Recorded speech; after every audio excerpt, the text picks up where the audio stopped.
بسم اللہ الرحمن الرحیم۔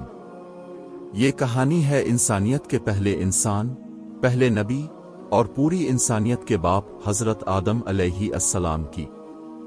اللہ تعالیٰ نے جب کائنات کو پیدا کیا، آسمان و زمین بنائے، فرشتوں کو پیدا کیا، جنات کو پیدا کیا، تو ایک وقت ایسا آیا جب اللہ تعالیٰ نے ایک خاص مخلوق کو پیدا کرنے کا ارادہ فرمایا۔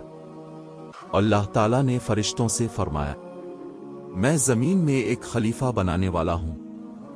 فرشتوں نے عرض کیا، یا اللہ، کیا اب ایسی مخلوق پیدا کریں گے جو زمین میں فساد پھیلائے گی اور خون بہائے گی، جبکہ ہم آپ کی حمد و تسبیح بیان کرتے ہیں؟ اللہ تعالیٰ نے فرمایا، میں وہ جانتا ہوں جو تم نہیں جانتے۔ پھر اللہ تعالیٰ نے زمین کی مختلف مٹیوں کو جمع کیا، سرخ، سفید، سیاہ اور مختلف رنگوں کی مٹی۔ اسی مٹی سے اللہ تعالیٰ نے انسان کا پہلا جسم بنایا۔ یہ جسم کچھ عرصہ تک بغیر روح کے پڑا رہا۔ جب ابلیس اس کے پاس سے گزرتا تو حیران ہوتا اور کہتا کہ یہ مخلوق ضرور کسی بڑی حکمت کے لیے بنائی جا رہی ہے۔ پھر وہ لمحہ آیا جب اللہ تعالیٰ نے اس جسم میں روح پھونکی۔ جیسے ہی روح داخل ہوئی، انسان کی آنکھیں کھل گئیں اور یوں دنیا کے پہلے انسان حضرت آدم علیہ السلام وجود میں آئے۔ اللہ تعالیٰ نے آدم علیہ السلام کو بہت بڑا علم عطا فرمایا۔ اللہ تعالیٰ نے انہیں تمام چیزوں کے نام سکھا دیے۔ پھر اللہ تعالیٰ نے فرشتوں کو جمع کیا اور فرمایا، اگر تم سچے ہو تو ان چیزوں کے نام بتا۔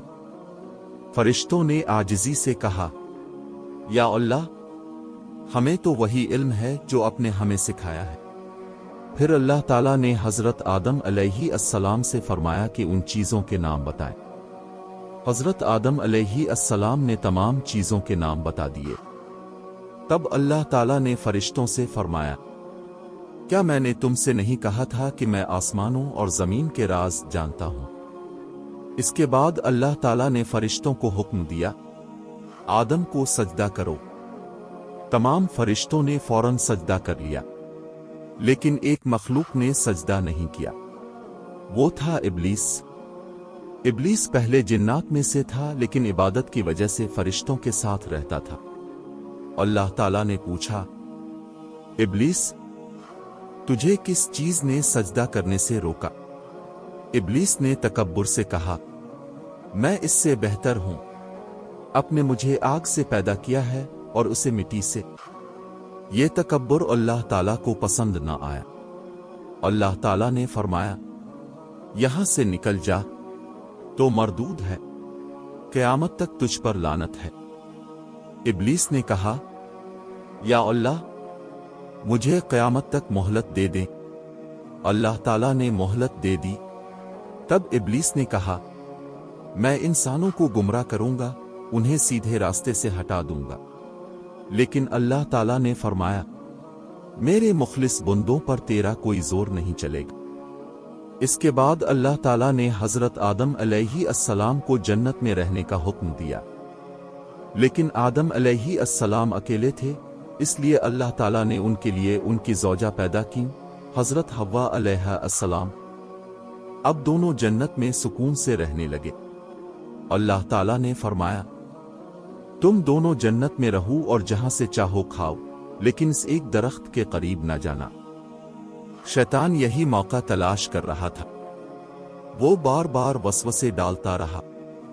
اس نے کہا، اگر تم اس درخت سے کھاؤ گے تو ہمیشہ زندہ رہو گے۔